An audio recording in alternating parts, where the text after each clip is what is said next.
నేను పరిచర్య ప్రారంభించినప్పుడు 6 అడుగుల వెడల్పు 12 అడుగుల పొడవు ఉన్న గదిలో మొదలుపెట్టాను. ఓ 11:30 12 ఉంటుంది అంతే పొడవు, వెడల్పు మాత్రం 6 అడుగులు. నేను అడ్డం పండుకున్నాను అనుకో ఆ గదిలో, ఇటు తల అటు కాళ్ళు సరిపోయిద్దిక, అట్లా ఉంటుంది. అంత చిన్న గదిలో నేను మొదట పరిచర్య ప్రారంభించింది. ఆ చిన్న గది పరిచర్యను ఈరోజు 5 ఎకరాల పైచిలుకు చేశాడు ఆయన. మరి ఇంత కార్యం చేసినోడు ఇయ్యలేడా ఏమండి? 6 అడుగుల వెడల్పు 11:30 12 అడుగుల పొడవు ఉన్న గది ఎక్కడ? 5 ఎకరాలు ఎక్కడ? దానికి దీనికి పోల్చుకుంటే ఇది ఎన్ని రెట్లు ఎక్కువ? సో ఇంత కార్యం, దాని అవసరత ఉంది, దేవుడు చేశాడు. మనకు నిజంగా అంత అవసరత ఉంది ఇప్పుడున్న పరిస్థితిని బట్టి. కాబట్టి మనకి సొంతంగా ఇవ్వని, లేదా కొంచెం ప్లేస్ ఇచ్చి మన సొంతానికి మిగిలిందంతా పక్కన వాళ్ళతో ఆయనే మాట్లాడి ఇప్పించని, సర్వభూమికి ఆయన రాజై ఉన్నాడు కనుక ఆయన చిత్త ప్రకారం ఎలా ఉంటే అలా చేస్తాడు. ఓకే, అసలు ఆ ఛాన్స్ కూడా లేకుండా ఇప్పుడు కరోనా వచ్చినట్టు మళ్ళీ ఇంకొకటి ఏదన్నా సమస్య తలెత్తితే ఎట్లా చేస్తాడో ఒకటైతే ఖచ్చితంగా చెప్పగలుగుతాను. మనం పొలాలు తీసుకొని పెట్టినా తీసుకోకుండా పెట్టినా ఎట్ట చేసినా ఇంకా ఎక్కువ టైం అయితే లేదు ఆయన రాకడికి. దేవునికి స్తోత్రం, హల్లెలూయా. మనసులో కూడా ఎక్కువ ప్లేస్ తీసుకొని అక్కడ ఒక చారిత్రక పరిచర్యలాగా చారిత్రకంగా చేయాలనే ఆలోచన కూడా లేదు నా మైండ్లో. ఎందుకంటే టైం లేదు. అర్థమైందా? ఎక్కువ టైం అంత దగ్గరకు వచ్చేసింది టైం, చాలా చాలా దగ్గరకు వచ్చేసింది. నేను చెప్పటం కాదు, కొద్ది రోజుల్లో మీకే అర్థమవుద్ది టోటల్గా ఎలా మారిపోబోతుందో ప్రపంచ పరిస్థితి. చూస్తానే మారిపోయింది. నేను కహానీ చెప్పట్లేదు, భవిష్యత్తు సంభవాలు చెప్తున్నా. ఖచ్చితంగా చూస్తానే మారిపోతుంటుంది ప్రపంచ పరిస్థితి. రకరకాల వింతైనటువంటి పరిస్థితులు ప్రపంచం ఎదుర్కోబోతుంది. ఒక దేశం ఒక రాష్ట్రం కాదు, ప్రపంచవ్యాప్తంగా యుద్ధాలు కూడా సంఘటిల్లబోతున్నాయి. యుద్ధములు జరుగుతాయి, అందులో కూడా జన నష్టం జరిగే అవకాశం ఉంది. ఈ ఒక్క తెగులతో ఆగిపోదు, ఇంకా క్రొత్తవి అమల్లోకి వస్తాయి, లైన్లోకి వస్తాయి తెగుళ్ళు. ఇంకా కొద్ది కాలం తర్వాత అసలు కరెన్సీ అనేది, డబ్బు అనేది మన చేతిలో ఉండకుండానే మాయమైపోయింది. కరెన్సీ నోట్ నీ చేతిలో, నీ బ్యాగ్లో, నీ పర్సులో ఉండదు. ఇక టోటల్గా అందరి డబ్బు కూడా సిస్టంలోకి వెళ్ళిపోతుంది. టోటల్గా అంత వ్యవస్థ అంతా కూడా కంప్యూటరైజ్డ్ అవుతుంది. అర్థమైందా? నువ్వు మార్కెట్కి వెళ్ళి కరివేపాకు కొన్నా కూడా నీ అకౌంట్లోంచి అతని అకౌంట్లోకి మనీ ట్రాన్స్ఫర్ చేయటమే. జేబులోంచి పైసలు తీసి ఇచ్చే పరిస్థితి భవిష్యత్తులో ఉండదు ఇంకా కొద్ది కాలంలో. ఇప్పటికే దాదాపు 4-5 సంవత్సరాలకు ముందు నుంచే నగదు రహిత పాలన అని ఒక స్లోగన్తో తిప్పలు పడ్డారు. ఆ రోజు ఆరంభం. ఇప్పుడు దాదాపు అందరూ బ్రదర్ మీకు గూగుల్ పే ఉందా, ఫోన్పే ఉందా, ఆ పే ఉందా, ఈ పే ఉందా అని, ఆవు పే ఉందా అన్నట్టు అడుగుతున్నారు. ఈ పే ఆ పే ఇదంతా బాగా అభివృద్ధి చెందింది, డబ్బు మాత్రం చేతుల్లో ఉండదు. ఇదంతా ఎందుకు చెప్తున్నానంటే ఇక రాబోతున్న దినాల్లో ఇవన్నీ మీరు గమనిస్తూ ఉంటారు. ఇది కూడా ఎందుకు అందరి డబ్బు అకౌంట్లోకి వెళ్ళిపోతుంది, అలాంటి పరిస్థితిని గవర్నమెంట్స్ ఎందుకు స్వాగతిస్తాయంటే 2 కారణాలను బట్టి గవర్నమెంట్లు ఈ కరెన్సీ రహిత పాలన తీసుకొస్తాయి. ఇప్పుడు ఆల్రెడీ కొన్ని దేశాల్లో అమలు అవుతుంది, మన దేశంలో కూడా స్టార్ట్ అయింది. సగభాగం ఇప్పుడు అదే జరుగుతుంది. ఎంతమందికి గ్రహింపు ఉంది నేను చెప్పే సంగతి? సగభాగం ఫోన్పే, గూగుల్ పే. చెప్పు, ఏం పే అయిపోయింది. సగభాగమే డబ్బు.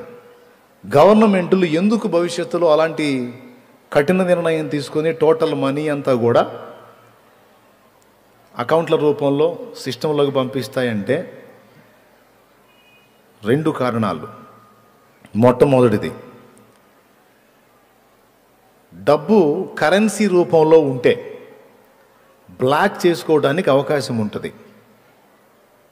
బాగా వినండి, డబ్బు కరెన్సీ రూపంలో ఉంటే బ్లాక్ చేసుకోవడానికి, బ్లాక్ మనీగా దాచిపెట్టుకోవడానికి అవకాశం ఉంటుంది. బ్యాంక్ అకౌంట్లోనేమో కొంత డబ్బు చూపిస్తాడు, దానికి రెట్టింపు సంఖ్యలో తనకు సంబంధించిన వాళ్ళ ఇళ్లలోనో లేదా ఎక్కడన్నా రహస్య ప్రదేశాల్లోనో తన దగ్గర బ్లాక్ మనీ కొంత దాచిపెట్టుకుంటాడు. ఎందుకు ఈ పని చేస్తాడు అంటే, మనీ అంతా బ్యాంకులో ఉంచాడు అనుకో, గవర్నమెంట్కి ట్యాక్స్ కట్టాలి. ట్యాక్స్ రకరకాలుగా ఉంది. ఉదాహరణకి ₹1,00,00,000 బ్యాంకులో స్థిరపరుచుకున్నాడు అనుకో, ఆ పన్నులు విచిత్రంగా ఉంటాయి. 30 లక్షలు ప్రేమతో వాళ్ళు తీసుకొని 70 లక్షలు అతనికి ఇస్తారు. ప్రేమతో. ఎవరు? రైట్. 10 కోట్లకి ప్రేమతో 3 కోట్లు తీసుకుంటారు. అర్థమైందా?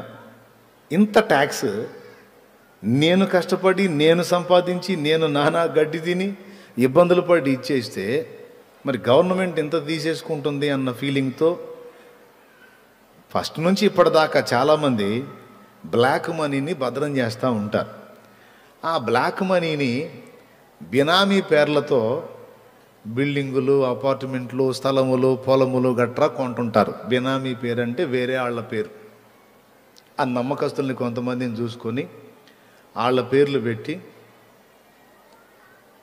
మనీ, బ్లాక్ మనీ దాచిపెట్టిన మనీని వాళ్ళ పేరు మీద పొలాలు అవి కొంటారు. ఇలాంటి వ్యవస్థ ఇప్పుడు నడుస్తుంది ఆల్రెడీ. ఏది? మన దేశంలో. ఇప్పుడు అందరూ న్యాయంగా ట్యాక్స్ కడితే దాదాపు మస్తు పైసలు. అందరూ న్యాయంగా కట్టకనే ట్యాక్స్ పెంచి పడేశాడు, దొరికినోడి దగ్గర దొరికినట్లు లాగటానికి. దేవునికి స్తోత్రం. వాళ్ళు ట్యాక్స్ కొంచెం తగ్గించే పని అయితే ఇల్లు కట్టే అవకాశం ఉండొచ్చు, అదొక ప్లాను. సో అట్లా జరుగుతుంది. కాబట్టి మొత్తం కరెన్సీ లేకుండా అంతా అకౌంట్ల రూపంలోకి వచ్చేసేయాలి అన్నప్పుడు ఇంకేడ దాచి పెడతాడు? గుంట తీసి గుంటలో పెట్టాచి కాదు, ఎక్కడన్నా తీసుకెళ్ళి ఎవడింట్లోనన్నా పెట్టాచి కాదు. ఎందుకంటే దానికి రూపాయి నోటుకు విలువ లేదు కదా. అందరి డబ్బు అకౌంట్ల రూపంలోకి వెళ్ళిపోయినప్పుడు ఆధార్ కార్డు లింక్ చేస్తాడు, పాన్ కార్డు లింక్ చేస్తాడు, ఇంకా ఏదో ఉంటుంది చెదారం మొత్తం లింక్ చేస్తాడు. ఏ రూపాయి వీడికి వచ్చినా వెంటనే వాళ్ళకి సిగ్నల్ వచ్చేసిద్ది, వాడికి ₹1 వచ్చిందని. రూపాయి వచ్చిందా, మన వంతు లాగండ్రా అంటాడు. వాడికి ₹1,00,00,000 వచ్చిందా, 30 లక్షలు మనయ్యే తీసుకుంటా. ఆ విధంగా గవర్నమెంట్కి డబ్బంతా కూడా మస్తు చేరుతుందన్నమాట. నగదు రహిత పాలన తీసుకొస్తే, అందరి మనీ అకౌంట్ల రూపంలోకి వచ్చేస్తే అకౌంట్లన్నీ గవర్నమెంట్ చేతుల్లో ఉంటాయి.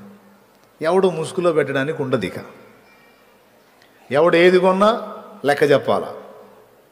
ఒక 20 లక్షలు తీస్తే ఎందుకు తీసావు, 20 లక్షలతో ఏం కొన్నావు, వేస్తే ఎక్కడి నుంచి తీసుకొచ్చేసావు, 20 లక్షలు ఒక్కసారి ఎట్లా వచ్చినాయి నీకు, వేస్తే లెక్క, తీస్తే లెక్క. ఆ విధంగా టోటల్గా దానికి ట్యాక్స్ వసూలు చేస్తూ ఉంటున్న పరిస్థితి. ఇక భవిష్యత్తులో బాగా గమనించాలి, భవిష్యత్తులో చేతిలో కరెన్సీ ఉండదు, అంతా అకౌంట్ల రూపంలో. కరేపాకు కొన్నా కూడా ఫోన్పే, గూగుల్ పే అన్నట్టు ఇంకో పే ఆ పే ఈ పే ఏ పే వచ్చింది. అంతే తప్ప డబ్బు మాత్రం ఉండదు. ఎందుకంటే బ్లాక్ మనీగా దాచిపెట్టుకోవడానికి ఛాన్స్ లేకుండా ఇలాంటి విధానాన్ని గవర్నమెంట్స్ స్వాగతిస్తున్నాయి. ఎంతమందికి అర్థమైంది? ఈ డబ్బుల వ్యవహారం మనకెందుకు, నువ్వు వాక్యం చెప్పక అనుకోకండి, చెబుతా, వాక్యం కూడా చెబుతా.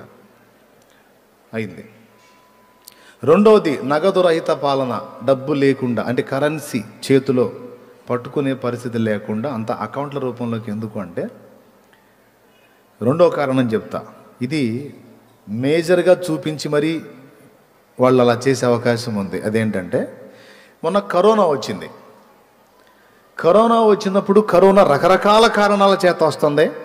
ప్లాస్టిక్ దాని మీద పడితే 5 రోజులు, నీళ్లలో పడితే 3 రోజులు, నేల మీద పడితే 2 రోజులు, ఆడబడితే ఇన్ని రోజులు, ఏడబడితే అన్ని రోజులు అని ఆ వైరస్ ఇన్ని రోజులు జీవించి ఉంటుంది అని చెప్పారు కదా. ఆ చెప్పే పరంపరలోనే కరెన్సీ ద్వారా కూడా కరోనా వ్యాప్తి జరుగుతుంది అని ఒక దుమారం లేపారు. కరెన్సీ ద్వారా కూడా కరోనా వస్తుందంటే టోటల్ వ్యవస్థ స్తంభించిపోయింది. ఎందుకంటే పైసలు చేతులతో తీసుకోవాలి కదా. పాపం గ్లౌజులు మాస్కులు వేసుకొని చాలా యాతనలు పడ్డారు. అప్పటికి కూడా డబ్బుల్ని తీసుకోవాలి. డబ్బులు కూడా మళ్ళా ఏంటిది, ఏమంటారు దాన్ని, శానిటైజింగ్ చేసి నానా అగచాట్లు. దానికి కూడా సమస్య అవుతుందేమో, దానివల్ల కూడా వైరస్ వస్తుందేమో. కరోనా అయితే ఈ కరెన్సీ నోటు వల్ల వచ్చిందో రాలేదో తెలియదు, కానీ భవిష్యత్తులో విచిత్రమైన తెగుళ్ళు రాబోతున్నాయి. ఖచ్చితంగా అవి వాటి మీద కూడా మనకి సోకే అవకాశం ఉంది అన్న భయంతో ఆ కరెన్సీ. ఎందుకంటే ఏ కాగితాలు కూడా అందరి చేతుల్లోకి వెళ్ళవు, కానీ అందరి చేతులను చుట్టొచ్చే దమ్ము సత్తా ఉన్నది మాత్రం కరెన్సీకే. ఎంతమంది ఒప్పుకుంటారు? అసలు నేను పుట్టింది మొదలుకొని ఇప్పటివరకు ఒక్కసారి కూడా డబ్బును ముట్టలేదు అన్నోళ్ళు చేతులు ఎత్తండి. అసంభవం. అందరూ పైసలు ముట్టిన వాళ్ళే. అర్థమైందా? పుట్టింది మొదలుకొని ఇంతవరకు పెన్ను ముట్టలేదు అన్నోడు ఉండొచ్చు, వేరే పేపర్ ముట్టలేదు అన్నోడు ఉండొచ్చు, వేరే ఏమైనా ముట్టలేదు అన్నోడు ఉండొచ్చు. డబ్బు ముట్టలేదు అన్నోడు మాత్రం కష్టం. ఓకేనా? సో ఖచ్చితంగా డబ్బు అందరి చేతుల్లోకి తిరుగుతూ ఉంటుంది కనుక వైరస్ వ్యాప్తి చెందిద్ది అన్న నెపంతో కరెన్సీని రద్దు చేస్తున్నాం. మీరు ఉదాహరణకి ₹1,00,000 మీ దగ్గర ఉందనుకో, బ్యాంక్ దగ్గరికి వెళ్ళి ఆ ₹1,00,000 ఇచ్చేసి అకౌంట్ ఓపెన్ చేసుకొని అకౌంట్లో వేసేసుకోండి. బ్యాంక్ కూడా ఏం చేస్తాడు, మాకు ఆ లెక్క చెప్తాడు. మేము ఆ నోట్లన్నిటినీ కాల్ చేయటమో లేకపోతే ఏదో ఒకటి చేసేస్తాం మేము అనే ప్రతిపాదన ఏదో ఒకటి తీసుకొచ్చి, ఎందుకు వైరస్ వ్యాప్తి కాకుండా ఇలా చేస్తున్నాం అని మీకు ఆల్రెడీ ఉన్న మనీని అకౌంట్ రూపంలో తెచ్చుకోండి ప్రేమగా చెప్తే అందరూ తీసుకెళ్ళి డబ్బులు వాళ్ళకి అప్పచెప్పి అకౌంట్లు ఓపెన్ చేసుకుని అందులో వేస్తారన్నమాట. దేవునికి స్తోత్రం చెబుదాం, గట్టిగా చెబుదాం. ఈ విధంగా భవిష్యత్తులో ముందు చెప్పిన బ్లాక్ మనీ సమస్యను బట్టి కానీ, లేదా ఇప్పుడు చెప్పినటువంటి వైరస్ సమస్య వల్ల కానీ ఎక్సెట్రా అందరి డబ్బు అకౌంట్ల రూపంలోకి వెళ్ళిపోతుంది. ఎవరి చేతిలో కరెన్సీ నోటు ఉండదు. ఇలా ఎప్పుడైతే జరిగిందో వినండి, అందరి చేతిలో కరెన్సీ తొలగించబడి మనీ అంతా కూడా అకౌంట్ల రూపంలోకి వెళ్ళిపోయింది. ఎప్పుడైతే ప్రపంచం అంతటా అలాగ అయిపోతుందో, ఇక అంత్య అబద్ధ క్రీస్తు రాకకి మార్గం సుగమం అయ్యింది. ఎందుకంటే వాడు ఇక కొద్ది రోజులకు లైన్లోకి వస్తాడు. అంతా అలా అయిపోయినా కొద్ది కాలానికి వాడు పగ్గాలు చేపడతాడు. వాడు పగ్గాలు చేపట్టిన తరువాత వాడు ఫస్ట్ మనల్ని ఇబ్బంది పెట్టేది అక్కడే. ఎక్కడ? పైసల దగ్గర. వాడు ప్రపంచమంతటికి ఏకరాజు అవుతాడు. వినండి, ఒక్కడే రాజు అవుతాడు. ఎట్లా అవుతాడన్నా? ఏ దేశానికి ఆ దేశం పరిపాలించుకుంటుంది కదా. ఇప్పుడు అన్ని దేశాల మీద వాడు ఒక్కడు ఎట్లా రాజు అవుతాడంటే ఆ పరిస్థితులు వస్తాయి. ఎలా వస్తాయి ఏంటనేది గతంలో చెప్పాను నేను మీకు. ఇంకా మళ్ళీ చెబితే బాగానే ఉంటుంది, చెప్పాలని కూడా అనిపిస్తుంది, కానీ మరి సమయం సరిపోదేమో. ప్రపంచానికి ఆ పరిస్థితులు వస్తాయి. ఏ పరిస్థితులు వస్తాయంటే, ఒక పక్క తెగుళ్ళతో చస్తుంటే జనం, మరో పక్క యుద్ధాలతో ఎక్కువ మంది చస్తారు. వినండి, ఇలా చనిపోవటం ద్వారా చూసిన వాళ్ళందరికీ కూడా ఒక రకమైన వేదన కలిగింది. ప్రపంచ దేశాలన్నిటికీ కూడా ఈ దారుణ మారణకాండ చూడలేకపోతున్నాం. ప్రకృతి విలయాలతో ఒక పక్క చనిపోతుంటే, యుద్ధాలతో ఒక పక్క చచ్చిపోతున్నారు. సరే, ప్రకృతి విలయాలంటే దైవికంగా వచ్చినాయి అనుకుందాం. యుద్ధాలు మన కర్మతో మనం చేసుకున్నాయి కదా. ఈ యుద్ధరహిత ప్రపంచం మాకు కావాలన్నట్టు ప్రపంచం అంతటా దేశాలన్నిటా ఒక విప్లవం లెగుస్తుంది. వినండి, ఒక పక్క ప్రకృతి విలయాలతో చనిపోతుంటే, మరో పక్క యుద్ధోన్మాదంతో చచ్చిపోతుంటారు కదా. ప్రపంచ ప్రజలు అన్ని దేశాలలో ఒక విప్లవం లేచింది. ఏమనంటే, ఈ దారుణ మారణకాండ మేము చూడలేము.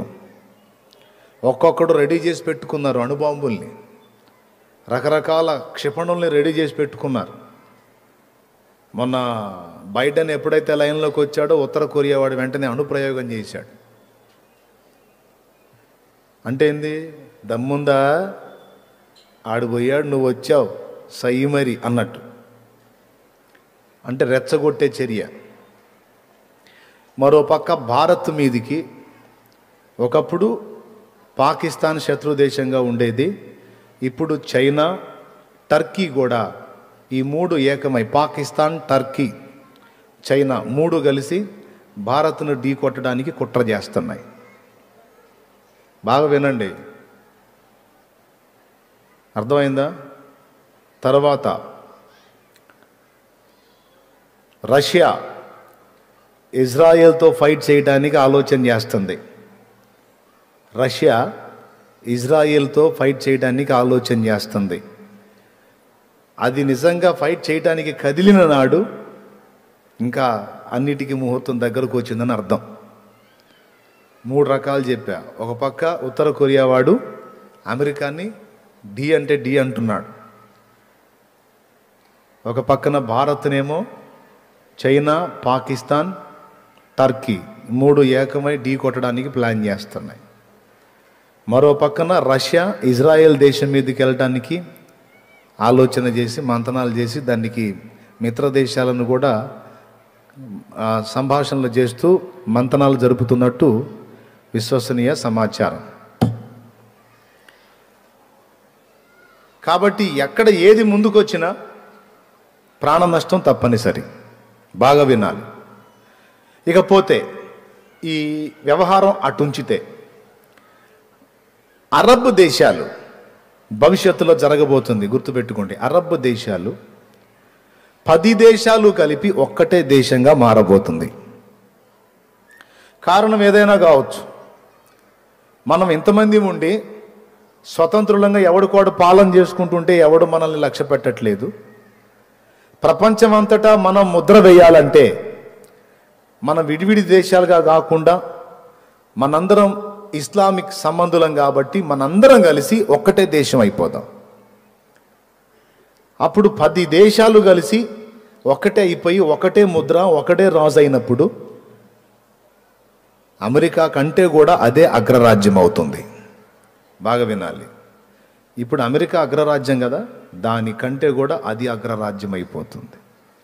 నేను చెప్పే ఎంతమందికి అర్థం అవుతున్నాయి? ఇవన్నీ భవిష్యత్ సంభవాలు, బైబిల్లో దాచబడిన సత్యాలు. అయిపోయిన తర్వాత ఓ ప్రక్క నుంచి ప్రకటన గ్రంథం అంతటిని గురించి కూడా మీకు సంక్షిప్తంగా వివరించాలని ఆశపడుతున్నా. అది జరగాలని ప్రార్థన చేయండి. చెప్తా. నేను వ్యక్తిగతంగా ప్రకటన గ్రంథం చదివాను, భక్తులు రాసిన పుస్తకాలు చదివాను. ఇంగ్లీష్ వాళ్ళ పుస్తకాల్లో ఏముంది, మన తెలుగు భక్తులు ప్రకటన మీద రాసిన వ్యాఖ్యానాలు ఏమేంటి అన్నీ చదివాను దేవుని కృపతో. మ్యాటర్ మొత్తం కూడా మీకు సింపుల్గా ఒక కథలాగా చెప్పడానికి మొత్తం సేకరించి పెట్టుకున్నా. సరుకు మొత్తం. సింపుల్గా విషయం అర్థమయ్యేటట్టు ఒక కథలాగా చెబుతున్నా, కానీ ఇప్పటిదాకా నేను చెప్పినవి మాత్రం భవిష్యత్తులో జరుగుతాయి. అవి జరిగినప్పుడు నేను కూడా ఉన్నాను అనుకో, చాలా ఉన్నా, నువ్వు చెప్పినట్టు అయింది అని వచ్చి నాకు ప్రైజ్లు అడిస్తావు. ఒకవేళ దేవుడి చిత్తమై నేను అడిగి వెళ్ళాను అనుకో, నువ్వు ఉన్నావు అనుకో, అన్న చెప్పినట్టే జరుగుతుంది అని నువ్వు ఖచ్చితంగా అనుకుంటావు. ఒకవేళ నేను ఇక్కడ భూమి మీద లేకుండా యేసయ్యతో ఉంటే, ఒకవేళ నేను కూడా భూమి మీద ఉన్నాను అనుకో, వచ్చి మొన్న కరోనా వచ్చినప్పుడు తడవ కొంతమంది వచ్చి, అన్నా నువ్వు చెప్పినట్టే జరుగుతుంది అన్నా, ఇదేందన్నా, నేను చెప్పినట్టు కాదు, వెర్రి మోకాలరా, బైబిల్ చెప్పింది, బైబిల్ ప్రకారం జరిగిద్ది. హల్లెలూయా, హల్లెలూయా. కార్తీక దీపాలు చూడటం కాదు, లోకంలో ఏం జరుగుతుంది, ఏం జరగబోతుంది అనేది కాస్త అది చూడండి. మీరు చూడొద్దన్నా ఏమి, నేను మీరు అవి చూడొద్దు ఈ చూడొద్దు అనగానే సరే అని ఇంక నుంచి చూడమని సెల్ ఫోన్లో నేను పెట్టిపోతారా? పొరపాటును కూడా ఆ పని చేయరు. చెప్పేటప్పుడు దేవుని మాటలు వినబడేటప్పుడు మాత్రం తీవ్రమైన తీర్మానాలు చేసి ఇంటికి వెళ్ళగానే మళ్ళీ అదే పాటగా ఎక్కువ మంది పాడేది. అందుకని నేను చెబుతున్నా, ఒకవేళ నీకు నేత్రాశ పిచ్చి ఉంటే చూడు, కానీ మాయ నాటకాలు కాదు చూడాల్సింది. బ్రతుకు తెరువు కోసం కొంతమంది కల్పిత పాత్రలు వేసుకొని వేసే వేషాలు, నాటకాలు కాదు చూడాల్సింది. ప్రకటన గ్రంథంలో చెప్పిన నెరవేర్పులన్నీ ఒకటొకటిగా జరగటం ప్రారంభమవుతుంది. న్యూస్ చూడు. నువ్వు చూడాలనుకుంటే, కాసేపు ఏదన్నా చూడాలనుకుంటే ప్రపంచంలో ఏం జరుగుతుందో చూడు. అరబ్ కంట్రీస్, ముస్లిం దేశాలు, 10 దేశాలు కలిసి ఒక్కటిగా మారబోతున్న పరిస్థితి తొందరలో రాబోతుంది. అది కూడా జరిగింది. అవన్నీ ఒక్క దేశం అయిపోయినప్పుడు ఒక్కడే రాజు అవుతాడు. ఆ రాజు సిరియా సంబంధి అయి ఉంటాడు. బాగా వినండి. ఇక ప్రపంచం మొత్తానికి పెద్ద రాజ్యంగా ఆ అరబ్ రాజ్యమే కనపడిద్ది. ఎందుకంటే 10 దేశాలు కలిసి ఒకటైపోయింది కదా, దాని ఎఫెక్టు. అదేమో అలా అయింది. ఇక మిగిలిన దేశాలన్నీ కూడా ఒకదాని మీద ఒకటి డి అంటే డి అని కొట్టుకొని ప్రాణ నష్టం జరిగి అన్ని దేశాల్లో ప్రజలు మాకు యుద్ధరహిత పరిపాలన కావాలి అని నినదిస్తారు. అలా నినదించినప్పుడు ఐక్యరాజ్య సమితిలో అన్ని దేశాల ప్రధానులు, ప్రభుత్వ అధికారులు గ్యాదర్ అయి మంతనాలు జరుపుతారు. ఏం చేద్దాం, ప్రజలందరూ ఇలాగ మొత్తుకుంటున్నారు, మా దేశంలో ఇలాంటి వ్యతిరేకతలు వస్తున్నాయి అంటే మా దేశంలో కూడా వస్తున్నాయి, మా దేశంలో కూడా వస్తున్నాయి, అందరికీ అదే గొడవ. ఏం చేద్దాం. అప్పటికే 10 దేశాలు ఏకమై ఒక్కటై పరిపాలించుకుంటున్నాయి కదా హాయిగా. ఇక గ్యాదర్ అయినటువంటి ఈ ప్రధానులందరికీ కానీ, ఇక పెద్ద అధికారులకు కానీ ఒక్కటే ఆలోచన వచ్చింది. 2 దేశాలు విడివిడిగా ఉంటే యుద్ధం తప్పనిసరి. ఈడు వాడి మీద అతిశయించవచ్చు, వాడు ఈడి మీద అతిశయించవచ్చు, ఎవడు నోరు సారినా ఇంకొకడు కొట్లాడికి వస్తాడు. అదే 2 దేశాలు విడివిడిగా ఉండకుండా 2 ఒకటైపోయినాయి అనుకో, ఇంకా ఫైటింగ్ చేయడానికి ఇంకొకడు లేడుగా.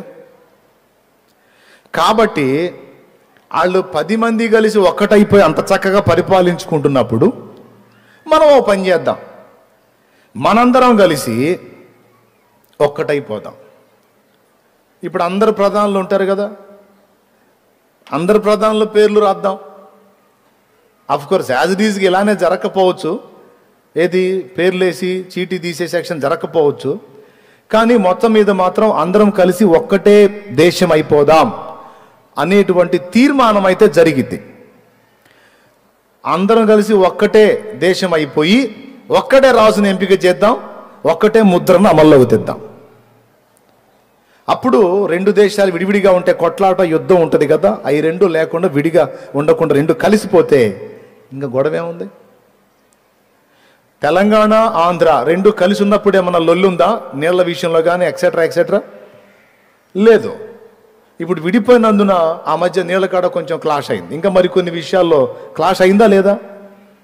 విడిపోతే కొట్లాటే, కలిసి ఉంటే గొడవే లేదు.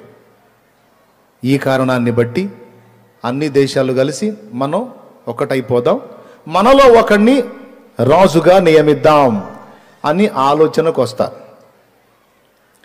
ఆలోచనకు వచ్చినప్పుడు వీళ్ళు ఈ ప్లాన్లో ఉంటారు. ఒక పక్క ప్రకృతి విలయాలు జరుగుతూ ఉంటాయి.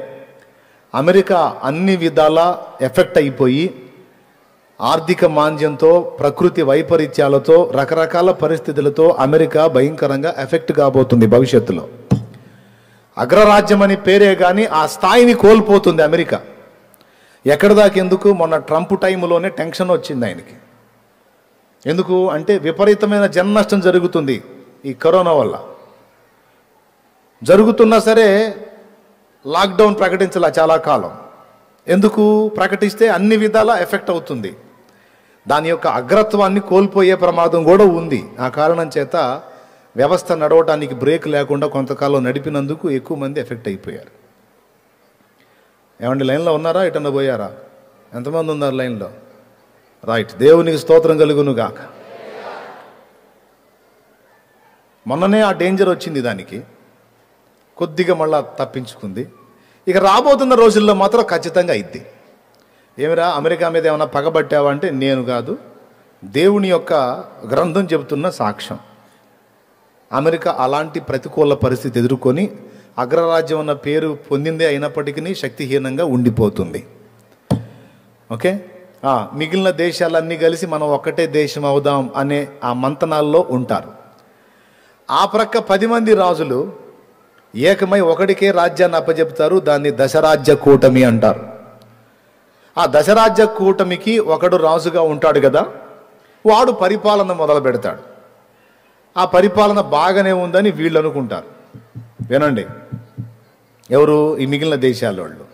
దాన్ని బట్టి మనం కూడా ఒకటైపోదాం, ప్రపంచమంతా ఒక్కటే దేశం అయిపోదామని ఆలోచన చేస్తారు కదా. ఈ మంతనాలు జరుగుతున్న టైంలో అక్కడ ఆ 10 దేశాలకు ఒకటే రాజు అవుతాడని చెప్పాను కదా, అరబ్ దేశాలకి. ఆ ఒక రాజు మీద 10 మంది అప్పచెప్పారు వాడికి అధికారం. అందులో 3 రివర్స్ అయ్యి అతని మీద తిరుగుబాటు చేస్తారు. నువ్వేదో మంచోడు అని, నువ్వు మంచిగా వెళ్తావని మేము నీకు అవకాశం ఇచ్చాం, కానీ నువ్వు మాకు అభ్యంతరకరమైన రీతిలో పాలన చేస్తున్నావు కనుక నీ అధికారానికి మేము ఒప్పుకోము అని రివర్స్ అవుతారు. నేను ఇప్పుడు రాజుని, నా మీద ఎదురొస్తారా మీరు? నా మీద తిరుగుబాటు చేస్తారా? మీ అంతు తేలుస్తానని వాడు వాళ్ళ మీద ఫైట్ చేయడానికి ఇష్టపడతాడు. అప్పుడు వాళ్ళు ఏం చేస్తారంటే కుట్ర చేసి వాడిని చంపుతారు. ఆ 10 దేశాల మీద రాజుగా ఎవరైతే ఉంటాడో అతన్ని చంపుతారు. ఇప్పుడు అమెరికాలో మొన్న ఎవరెక్కారు? దిగిపోయిన ఆయన పేరు ఏం పేరు?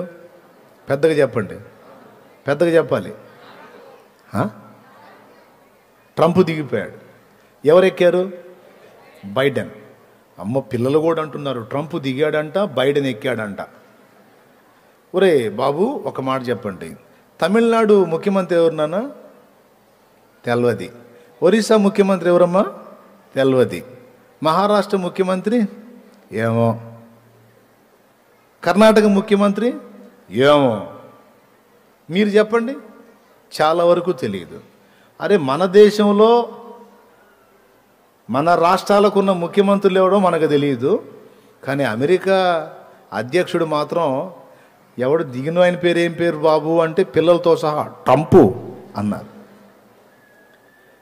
ఎక్కిన ఆయన ఎవరయ్యా అంటే బైడెన్ అన్నారు. అంటే అమెరికా అగ్రరాజ్యం కనుక మన పక్క రాష్ట్రాల ముఖ్యమంత్రులు కూడా మనకు తెలియదు, కానీ అమెరికాలో ఏం జరుగుతుందో, ఎవడు ఎక్కుతున్నాడో ఎవడు దిగుతున్నాడో ఎప్పటికప్పుడు మనకి సమాచారం ఉంటుంది. ఎందుకంటే అది అగ్రరాజ్యం యొక్క ఘనత. మరి ఈ మాత్రం అమెరికాకే ఈ స్థాయి ఉంటే 10 దేశాలకు ఒక్కడే రాజు అయిన వాడు టాప్ నంబర్ 1లో ఉంటాడు, టాప్ 1లో ఉంటాడు. అంటే వాడి యొక్క చావు బ్రతుకు విధానం అంతా కూడా మనకు తెలుసుద్ది. ఎంతమందికి అర్థమవుతుంది? మళ్ళీ మీరు ఓకేనా?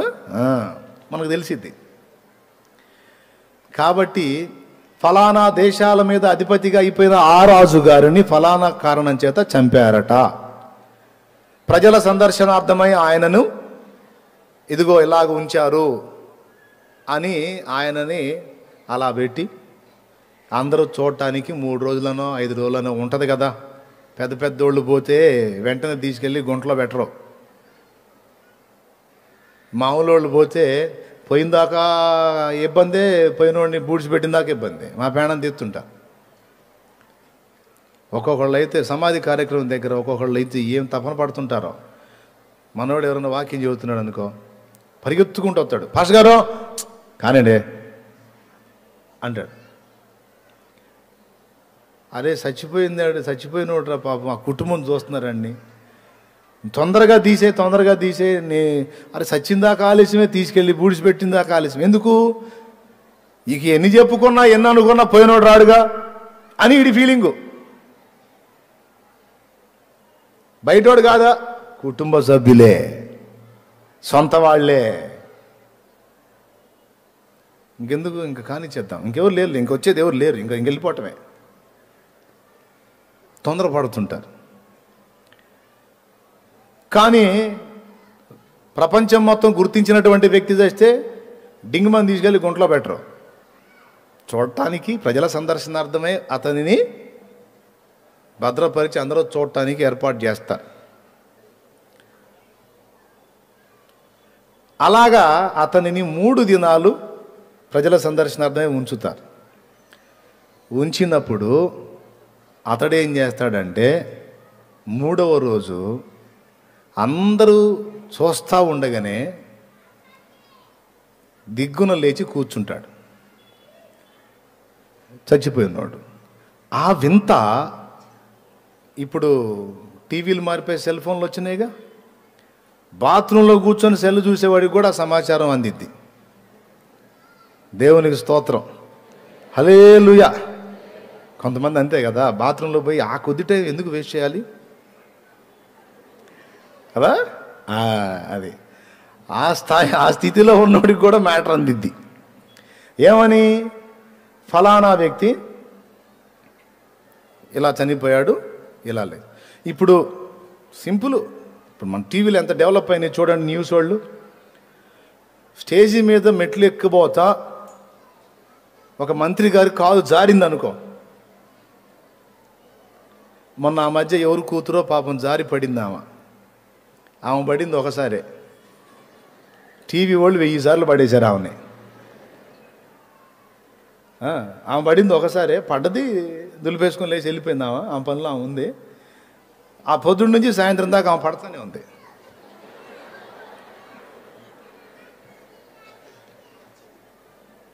అది ఎన్నిసార్లు పడేస్తారు ఆమెని అంటే, మరి వాళ్ళకి ఏదైనా మంచి హాట్ న్యూస్ దొరికిందాక ఆమెను పడేస్తానే ఉంటారు. కాబట్టి ఏ చిన్న టెంకాయని కూడా వదిలిపెట్టరు కదా న్యూస్ వాళ్ళు. అలాంటిది ఏకదం అందరి ముందు సచ్చినోడు తిరిగి లెగిస్తే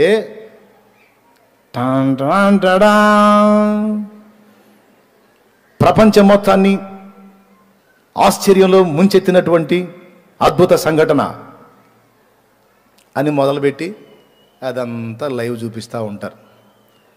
ఇక అందరికి కూడా మైండ్ బ్లోయింగ్.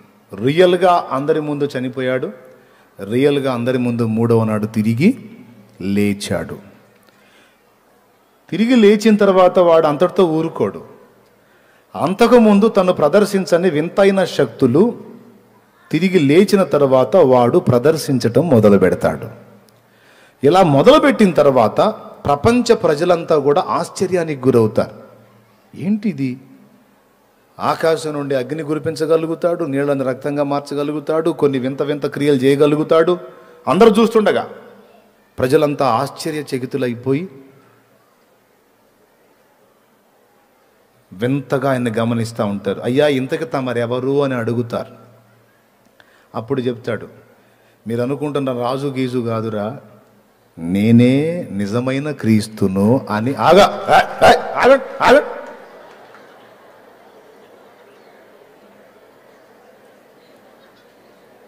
వాడు అబద్ధ క్రీస్తు, దొరికితే చాలు ఇక ఎగబడి కొట్టడమే. దేవునికి స్తోత్రం కలుగును గాక. ఓకేనా? వాడు అబద్ధ క్రీస్తు. వాడేం చెబుతాడు? నేనే క్రీస్తు అని అబద్ధం చెబుతాడు. క్రీస్తుని అనుటకు రుజువులు ఇవిగో అని చచ్చి తిరిగి లేచిన ఘట్టం ఒకటి వాడుకుంటాడు. తర్వాత కొన్ని ఏర్పరచబడిన వారిని సైతం మోసగించుటకు. చూడు, కావాలంటే ఉంది లేఖనంలో, మత్తయి సువార్త 24:24. త్వరగా ఈ ఒక్కడు చూడండి, ఇంకా మిగిలిన నేను తర్వాత ఎప్పుడైనా చూపిస్తాలే. త్వరగా చూడండి.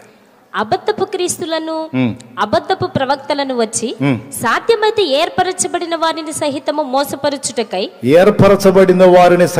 మోసపరచుటకై గొప్ప సూచక్రియలను మహత్కార్యములను కనపరచెదరు. అది లెక్క. ఇక వాడు సూచక్రియలు మహత్కార్యాలు గొప్ప గొప్ప కార్యాలు చేస్తా చూపిస్తా ఉంటాడు కదా. ప్రజలంతా కూడా నజరేయుడైన యేసు కాదు లోకరక్షకుడు, ఇదిగో ఈయన అని భూజనులందరూ చావు దెబ్బ తగిలి బ్రతికిన ఆ క్రూర మృగమును వెంబడించిరి అన్న ప్రకటన వచనం నెరవేరింది. భూజనులందరూ ఆశ్చర్యపడుచు దాని వెంట పోవుచుండిరి. అర్థమైందా? ప్రకటన గ్రంథంలో ఉంటుంది ఈ మాట. ఇక వాడు లైన్లోకి వచ్చేసి శాంతి మాటలు మాట్లాడుతుంటాడు మనోడు. నేను శాంతిని ఇవ్వడానికి వచ్చాను, నేను శాంతిని అనుగ్రహిస్తాను, అది ఇది. నేను ఇక లైన్లోకి వచ్చాను కనుక ఇక ప్రపంచం మొత్తాన్ని కూడా సమాధానంగా నేను పరిపాలిస్తాను, మీరు ఎదురు చూస్తున్న దేవుడిని నేను వచ్చేసాను, ఇక మీకు దిగులు లేదు అని వాగ్దానం చేసి హడావుడి చేస్తుంటాడు. వాడు చేసే అద్భుతాలు, చచ్చి తిరిగి లేచిన విధానం, ఇవంతా ప్రపంచ దేశాల ప్రజలందరూ చూస్తారు కదా, ప్రపంచ దేశ నాయకులు కూడా చూస్తారు కదా. ఇక వీళ్ళందరూ కలిసి ఒక నిర్ణయానికి వస్తారు. ఏమనో తెలుసా?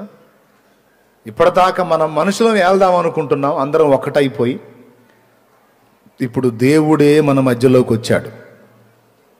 ఎవరో దేవుడే మన మధ్యలోకి వచ్చాడు. సాక్షాత్తు క్రీస్తే వచ్చాడు గనుక యేసుక్రీస్తు అంటేనే శాంతి సమాధానం కదా. కాబట్టి ఆ మహానుభావుడికి మనం పట్టం కట్టబెడితే ఇక మనం అందరం హ్యాపీగా ఉండొచ్చు. మనకి ఏది కావాలన్నా ఆయన అద్భుతాలు చేసేస్తుంటాడు, అందరినీ రక్షించేస్తుంటాడు, పోషించేస్తుంటాడు.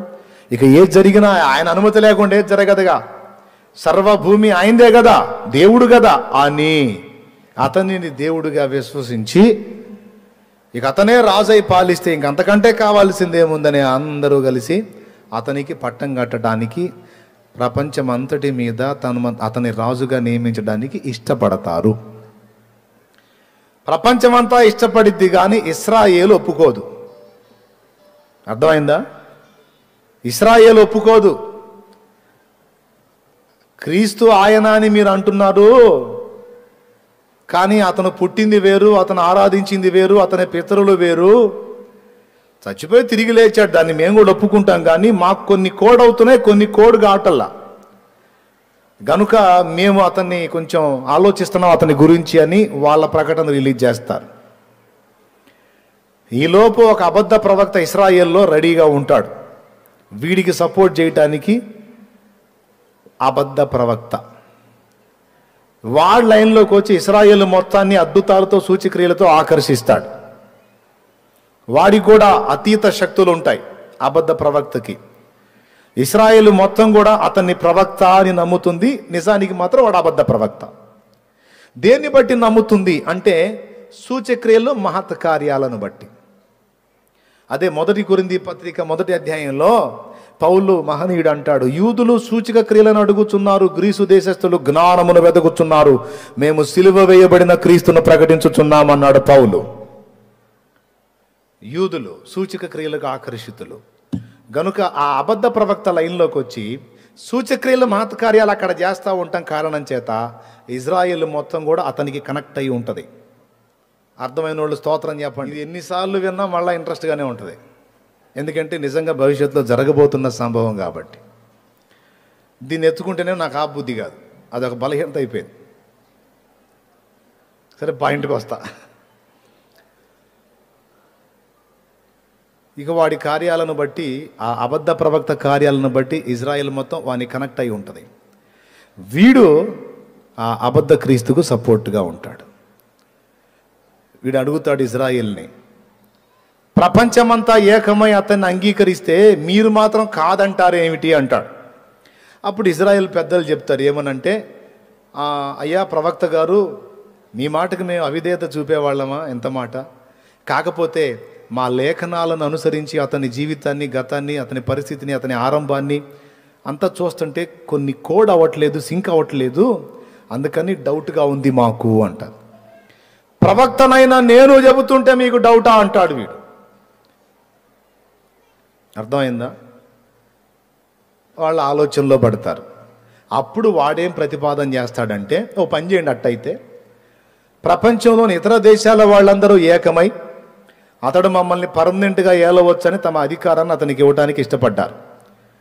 సరే మీరేం చేస్తారంటే, పర్మనెంట్గా అతడే మా ఏలికాన్ని మీరు సంతకం పెట్టొద్దు, ఒక 7 ఏండ్లు అతడు మమ్మల్ని ఏలవచ్చు అని ఒక 7 ఏండ్లు అతని పాలనకు ఒప్పుకోండి. ఈ 7 ఏండ్లలో అతడు మనకు అనుకూలంగా ఉంటే ఏం లేదు, ప్రతికూలంగా ఉంటే అప్పుడే మనం వైదొలుగుదాం. ఎందుకంటే 7 ఏళ్ళగా మనం రాస్తాం కాబట్టి. ఈ పని ప్రపంచంలో ఇంకా ఏ దేశమో చేయదు, ఇజ్రాయెల్ చేస్తుంది. మిగిలినవన్నేమో అతను శాశ్వతంగా మమ్మల్ని ఆలోచన సంతకాలు పెడితే, ఇజ్రాయెల్ మాత్రం 7 ఏండ్లే అతడు మమ్మల్ని ఏలాలి అని సంధి కుదుర్చుకుంటుంది. ఎప్పుడైతే ఇజ్రాయేలు 7 ఏండ్లు అతడు మమ్మల్ని ఏలవచ్చు అని సంధి సంతకం పెడుతుందో అప్పుడు ఇక వాడి గవర్నమెంటు రన్నింగ్లోకి వస్తుంది. ఇక స్టార్ట్.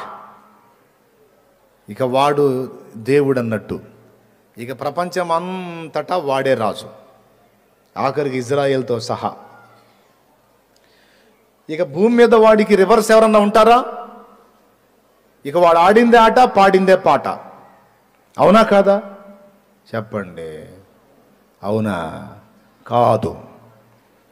వాణ్ణి భయంకరంగా ప్రతిఘటించేటువంటి గుంపు ఒకటి భూమి మీదనే ఉంటుంది. అదే మనం.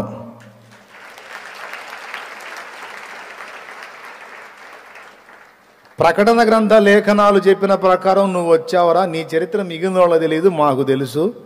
మాకు నువ్వు కాదు క్రీస్తు, నజరేయుడగు యేసే మా క్రీస్తు అని భూమి మీదున్న సార్వత్రిక సంఘము సంఘటితమై వాడిని ఎదిరిస్తుంది. ఇక పరిశుద్ధులతో యుద్ధం వాడికి. పరిశుద్ధులు కూడా వాడితో ఎదురు తిరుగుతారు. ఎవడైనా నా మాటను ధిక్కరించి తిరుగుబాటు చేసి తిరస్కరిస్తే వాడికి జరిగే పని వాడికి నేను చేస్తా. ఇందులో భాగంగా మొట్టమొదట అందరికీ ఇదే నా ఆజ్ఞ, ఆ మృగము యొక్క పేరైనను దాని పేరిట సంఖ్య అయినను చేతి మీద కానీ నొసటి యందు కానీ ధరించాలి. అర్థమైందా? ఏమిటది అంటే 666. ఆ మృగము పేరైనను దాని పేరిట సంఖ్య అయినను ముద్ర.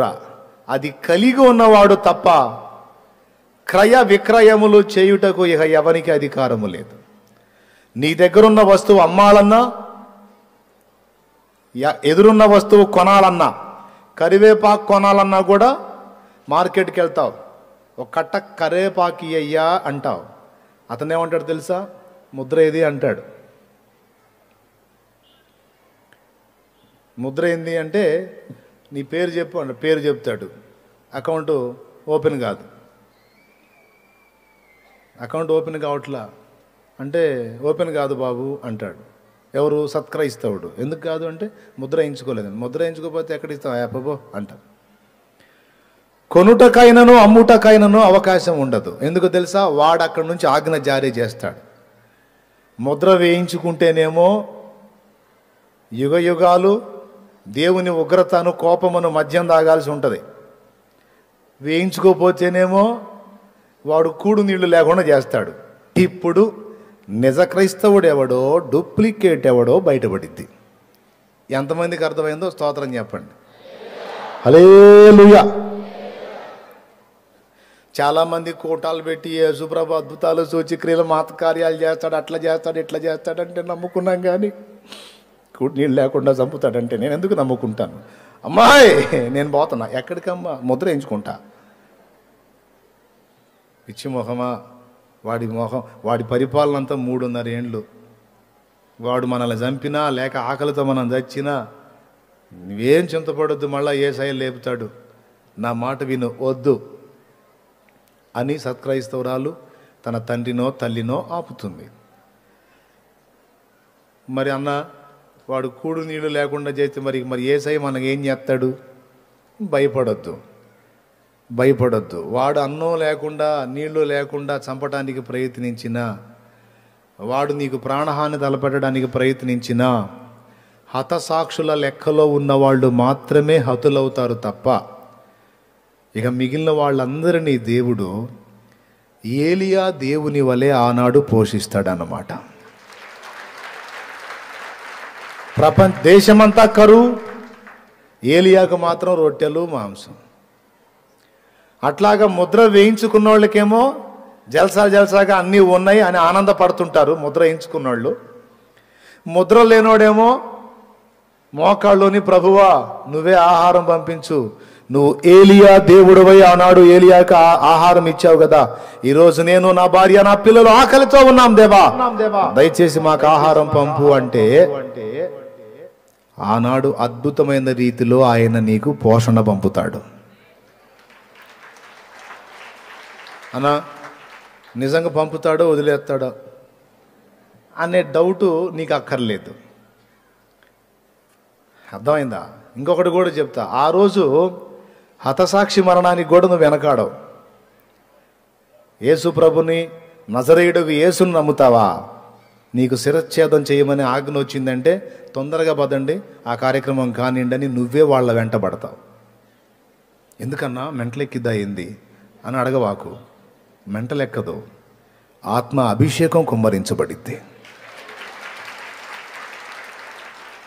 వాడు తన కాళ్ళ మందు బయలుపడినట్లు వానికి మనకు మధ్య ఉన్నటువంటి ఆత్మ వానికి మనకు మధ్యలో నుండి పక్కకు తొలగి మన మీదికి వస్తాడు. అది కడవరి వానకాలం.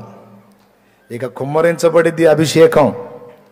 ఇక చిన్న పెద్ద వృద్ధుడు స్త్రీ పురుషుడు అందరూ కూడా దేవుని సత్క్రైస్తవులందరూ కూడా క్రీస్తు సాక్షులుగా నిలిచి భగ్గున మండుతారు.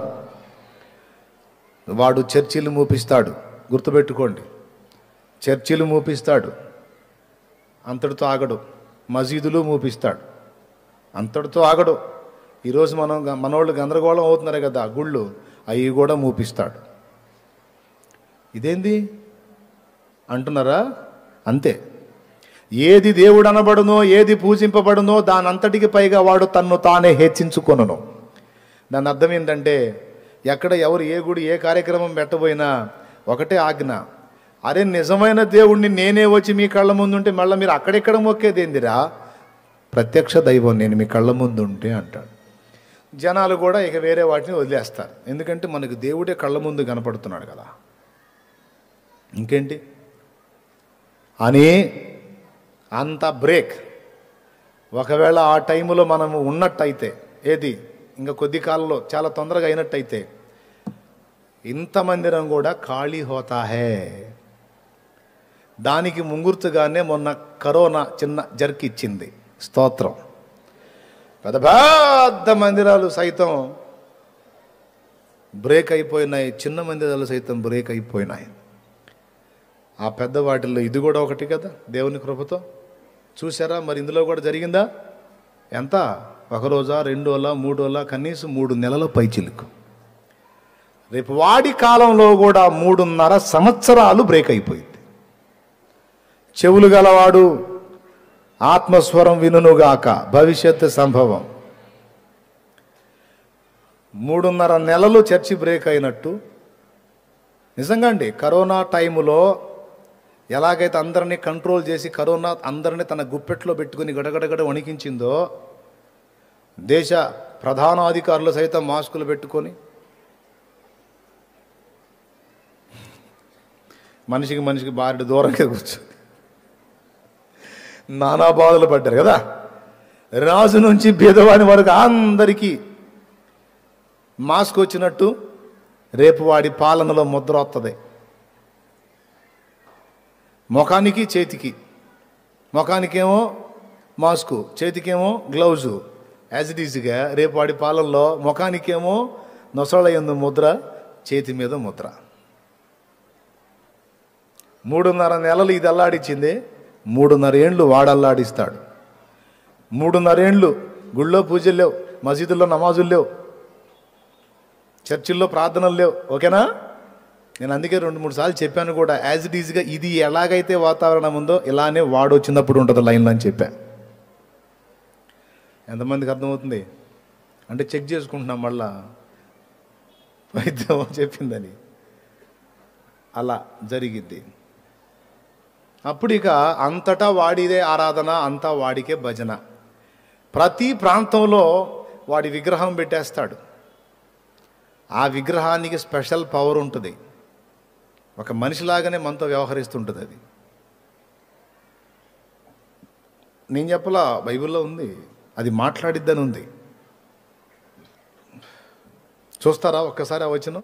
చూడండి, ప్రకటన గ్రంథం 13వ అధ్యాయము 14-15 వచనాల నుంచి చదువు తల్లి. కత్తి దెబ్బ తినియు బ్రతికిన ఈ క్రూర మృగమునకు ప్రతిమ అంటే బొమ్మను చేయవలెనని అది భూనివాసులతో చెప్పుచు ఆ మృగము ఎదుట చేయుటకు తనకి ఇయ్యబడిన సూచన వలన భూనివాసులు మోసపుచ్చుచున్నది. అది అబద్ధ ప్రవక్త అన్నమాట. ఓకే.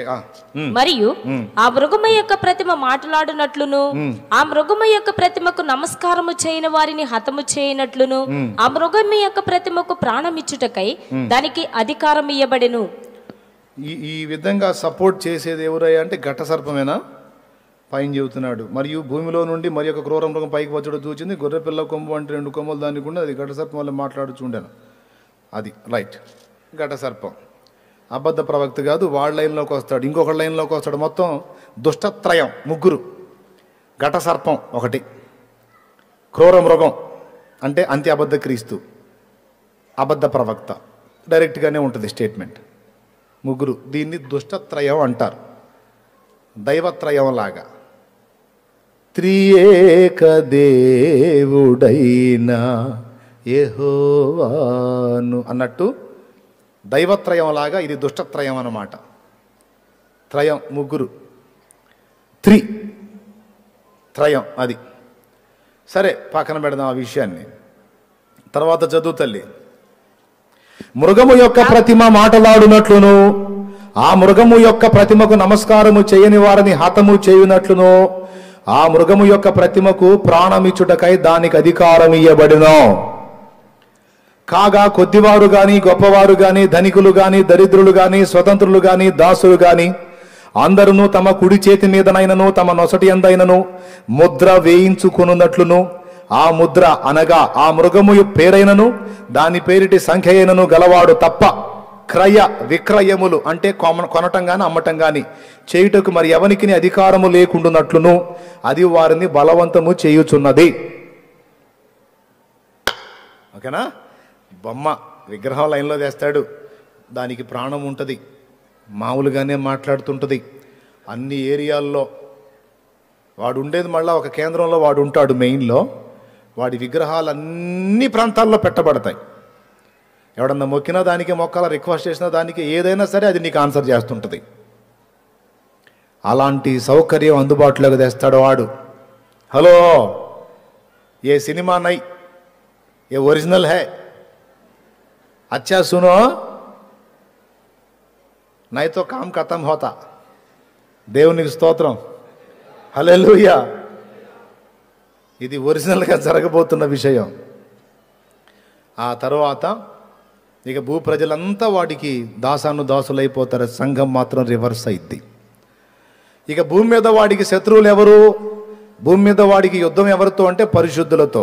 ఎవరు పరిశుద్ధులు అంటే క్రీస్తు రక్తము చేత విమోచింపబడిన దేవుని సంఘము. అందరిని చెదరగొట్టేస్తాడు. నక్సల్స్ అడవిలోకి పోయి తలదాచుకున్నట్టు అంత్యకాలములో సంఘము అంత్య అబద్ధ క్రీస్తు చేత ఘోర శ్రమలు పొందుతుంది. ఆయన సంఘమునకేమి కాకుండా దేవుడు అద్భుతంగా కాపాడుకుంటాడు. ఎలా అంటే దానియేలు, షడ్రకు, మేషకు, అబేద్నెగోల ఉదంతం. షడ్రకు, మేషకు, అబేద్నెగోలను అగ్నిగుండంలో వెయ్యకుండానే ఆపగలడు దేవుడు. కానీ ఆపలా, అగ్నిలో పడనిచ్చాడు. కానీ అగ్ని వారికి ఏమీ చేయకుండా క్షేమంగా బయటికి తీసుకొచ్చాడు. ఒక మాట చెప్పనివ్వండి, అగ్నిలో పడకముందే దేవుడు ఆపొచ్చు. అలా ఆపటం వల్ల రెండు మనం లాస్ అవుతాం. నంబర్ 1, షడ్రకు, మేషకు, అబేద్నెగోల యొక్క తీర్మానంలోని స్థిరత్వం మనకు అర్థం కాదు. ఆ పరీక్షలో వాళ్ళు పాసా ఫెయిల్ అనేది మనకు అర్థం కాదు. నంబర్ 1. నంబర్ 2, అగ్నిగుండంలో వెయ్యబడకముందే వాళ్ళు ఆపబడ్డట్టయితే దేవునికి అంత మహిమ రాదు. దేవుని మహిమను జనం చూసే అవకాశం దొరకదు. సో ఈ రెండు కారణాలను బట్టి శిక్ష విధించనిచ్చాడు, అగ్నిలో వెయ్యనిచ్చాడు. అగ్నిలో వేసిన వాళ్ళు కూడా తెచ్చారు, వాళ్ళని లోపలికి ఇసిరిన వాళ్ళు తెచ్చారు ఆ అగ్ని దెబ్బకి. మరి రాజాజ్ఞ వాళ్ళు లేసేండ్రా అన్నాడు. వాళ్ళు వేయలే, కాలుతుంది సార్, అమ్మ ఈ మంటలేను సార్, వేయలేం సార్ అంటే వీళ్ళని లేసేండ్రా అంటాడు ముందు. అందుకని వాళ్ళని ఎత్తుకొని వేయటానికి పోయారు. వాళ్ళని విసిరేటప్పుడే ఆ అగ్ని శిఖలు ఉంటాయి కదా, వచ్చి తగిలినాయి, చచ్చిపోయారు అక్కడే. కానీ లోపల విసరబడ్డ వాళ్ళని మాత్రం అగ్ని ఏమీ చెయ్యలేదు. అగ్ని ఏడంతలై పండుచుండినను, అగ్ని ఏడంతలై పండుచుండినను, అగ్ని బలమును పంచలేదులే నీ ప్రియుల దేహాలను. అగ్ని బలము చల్లారెనే, శత్రు సమూహము అల్లాడెనే. అగ్ని బలము చల్లారెనే, శత్రు సమూహము అల్లాడెనే. నేను నీ స్వాస్థ్యమే, నీవు నా సొంతమే. నా స్తోత్ర బలులన్నీ నీకేనయ్యా. నేను నీ స్వాస్థ్యమే, నీవు నా సొంతమే. నా స్తోత్ర బలులన్నీ నీకేనయ్యా. నా హృదయాన కొలువైన యేసయ్యా, నా అణువణువు నిన్నే ప్రస్తుతించనే కీర్తనీయుడా. నా హృదయార్పణతో ప్రణమిల్లదనే నీ సన్నిధిలో పూజారుడా. నా హృదయార్పణతో ప్రణమిల్లదనే నీ సన్నిధిలో పూజారుడా. నా హృదయాన కొలువైన యేసయ్యా. హల్లెలూయా. గట్టిగా చెప్పండి. ఏమండి ఎక్కడొచ్చాక అగ్నిలోకి వేయకుండా ఆపలేదు, కానీ అగ్ని వారిని ఏమీ చేయకుండా కాపాడాడు. దానియేలును సింహాల గుహలో వేయకుండా ఆపగలడు, కానీ ఆపలా. వేయనిచ్చాడు. కానీ సింహములు దానియేలుకు ఏ హాని చేయకుండా తన దూతను పంపి అడ్డగించాడు. అంత్యకాల శ్రమలలో మనల్ని ఉండకుండా తీసుకెళ్తాడు అని కొంతమంది నమ్మారు. నో, ఉంచుతాడు.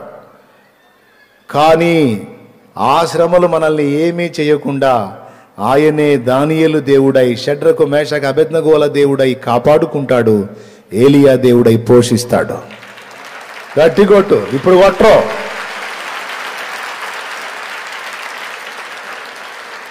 Okay, right. ఒక పక్కన దేవుని సంఘం ఇలాగా యాతన పడతా ఉంటే ఇక వాడు సంబరపడతాడు. క్రీస్తును గురించి సాక్ష్యం ఇచ్చేదానికి ఎవడికి సౌండ్ లేకుండా చేశా. ఇప్పుడు ఇక యేసు క్రీస్తును గురించి, నజరేయుడైన యేసును గురించి సాక్ష్యం ఇచ్చేదానికి పాస్టర్ కానీ, పరిచారకుడు కానీ, విశ్వాసి కానీ మొత్తం పరార్. ఎవడైనా ఉన్నా ముసుగులో ఉండటమే, ఎవడో బయటికి వచ్చే ప్రసక్తే లేదు. ఇక నాకు ఎదురు లేదని వాడు పండగ చేసుకుంటుంటాడు. వాడి కర్మగాలి ఇద్దరు సాక్షులు లైన్లోకి వస్తారు.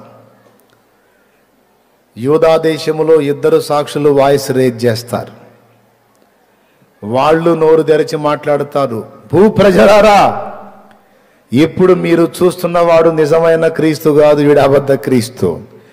నిజమైన క్రీస్తు ఎవరో తెలుసా? సిలువలో ప్రాణం పెట్టి తిరిగి లేచిన నజరేయుడు యేసే.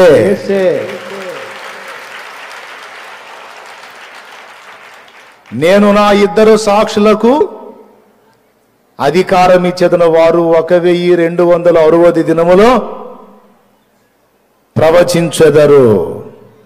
ఎందుకు వాళ్ళు లైన్లోకి రావాల్సి వచ్చింది అంటే, భూమి మీద ఉన్న సంఘము, సంఘ నాయకులందరి స్వరాన్ని ఇడు బ్రేక్ చేస్తాడు,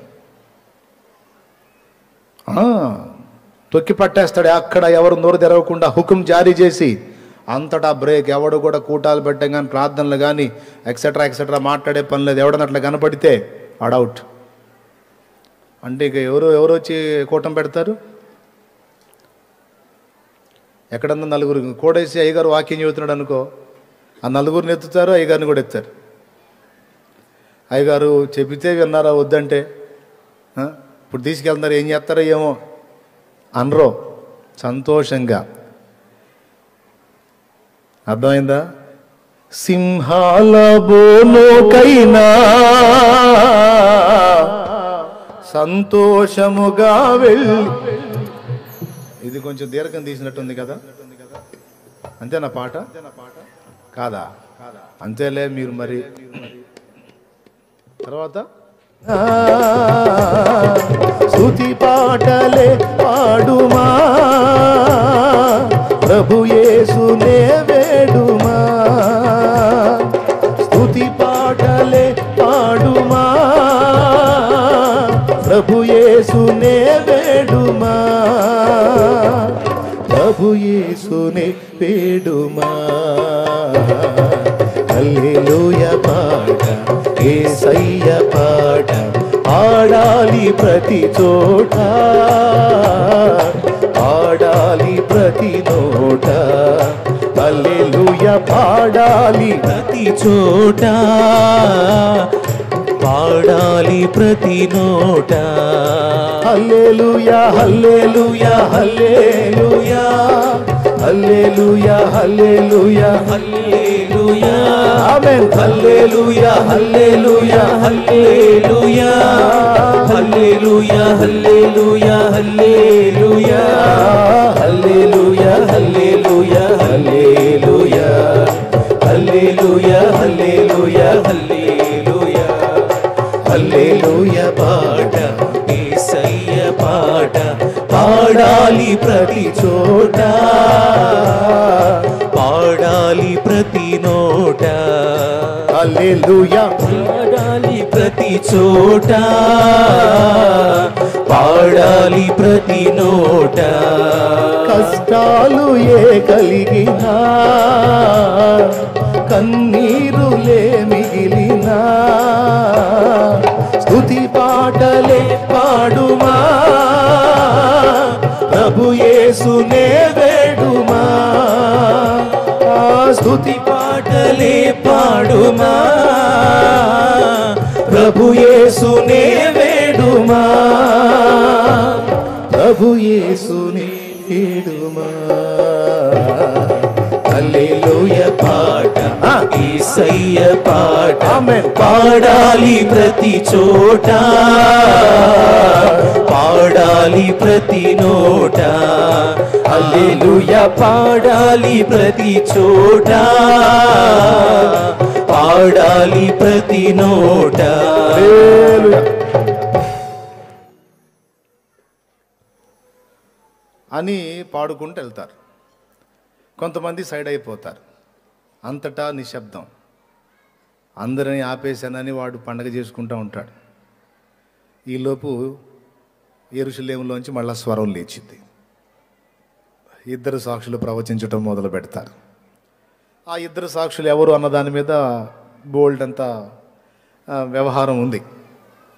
దాన్ని కూడా గతంలో చెప్పాను, మళ్ళీ ఒకసారి చెప్తా. ఈసారి ఎప్పుడన్నా చెప్తాలే వాళ్ళు ఎవరు అనేది. మళ్ళీ దానికి పోతే అన్ని నిరూపించుకుంటూ రావాలి, టైం పట్టిద్ది. దాన్ని పక్కన పెడదాం. ఇక వాళ్ళు ఒక పక్క ప్రవచిస్తుంటారు, బాగా వినండి. ఒక పక్క సంఘాన్ని వాడు తరుముతూ ఉంటాడు, ఇబ్బంది పెడతా ఉంటాడు. ఇజ్రాయెల్ జనాంగం కూడా నిమ్మలంగా ఉంటుంది. ఎందుకంటే వాడి పాలన చూస్తూ ఉంటుంది. వాళ్ళ ఆ లోపు దేవాలయం నిర్మాణం చేసుకుంటారు.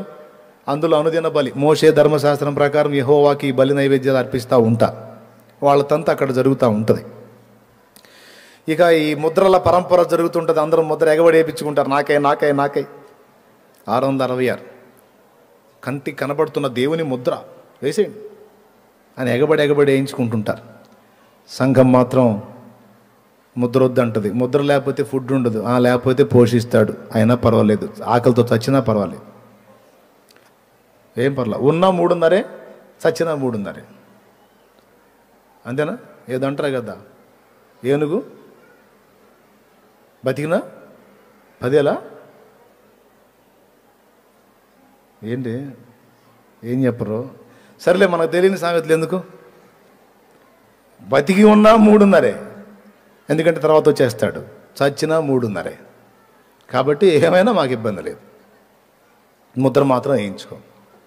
ఏడ్చారు అట్టయితే చావండి ఆకలితోనే అందరూ ముద్ర వేయించుకుంటారు. ఇందులోనే నకిలీ క్రైస్తవులు కూడా లైన్లోకి వెళ్తారు. బ్రదర్, ఏంటి బ్రదర్ నువ్వు? ఏముంది బ్రదర్, మరి ఏం ఒరిగింది?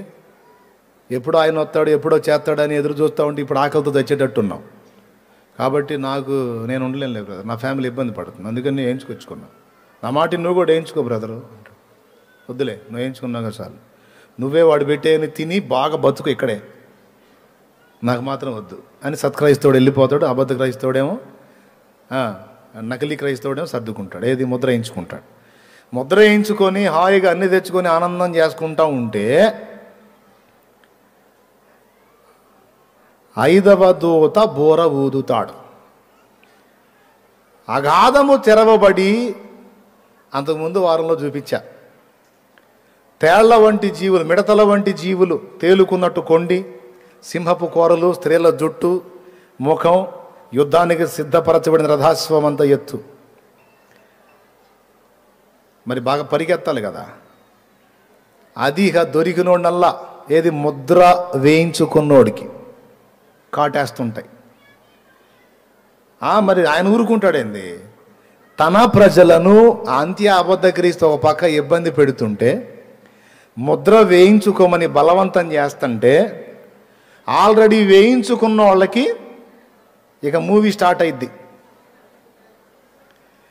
ఇక ఎవరికైతే ముద్ర ఉందో ఆ ముద్ర వేయించుకున్నోడిని 5 నెలల వరకు బాధించడానికి వాటికి అధికారం ఇస్తాడు దేవుడు. అగాధంలోంచి వస్తాయి, విచిత్రంగా వస్తాయి. న్యూస్ హల్చల్ చేస్తుంటుంది అనమాట.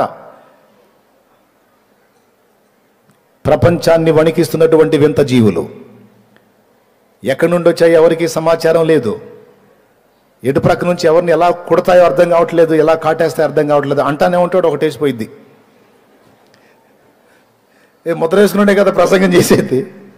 అంటానే ఉంటాడు, ఏటో పక్క నుంచి ఒకటో చేసిపోయిద్ది. ఇక నాకు ఇది బహు బాధగా ఉంది, ఇప్పుడు నేనేం చెప్పలేను, నేను పోతానని పోతాడు. ఎవడు దేవుని ముద్ర ఉన్నవాడిదేమో, దేవుని ముద్ర ఉన్నవాడినేమో సైతాను శోధిస్తుంటే, వాడి ముద్ర వేయించుకున్నటువంటి వ్యక్తులనేమో దేవుడు శ్రమకు అప్పగిస్తాడు.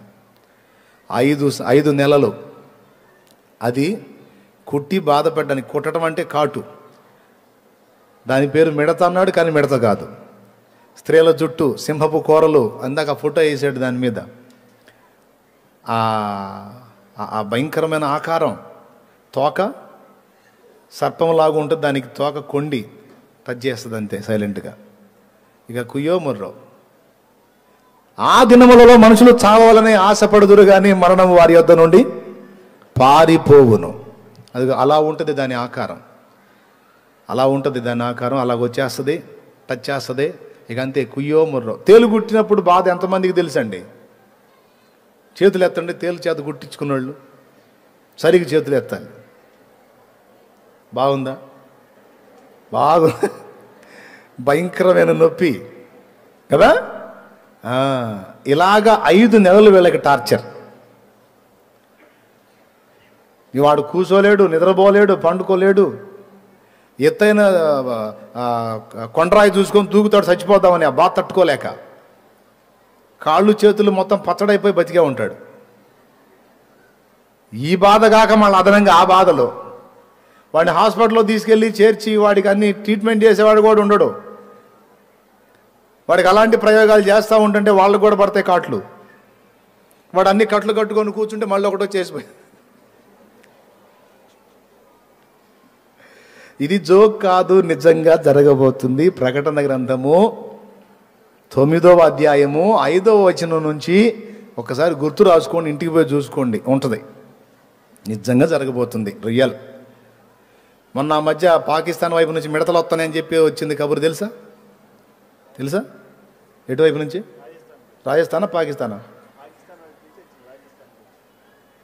పాకిస్తానా రాజస్థానా ఏదో ఒకటి చెప్పు.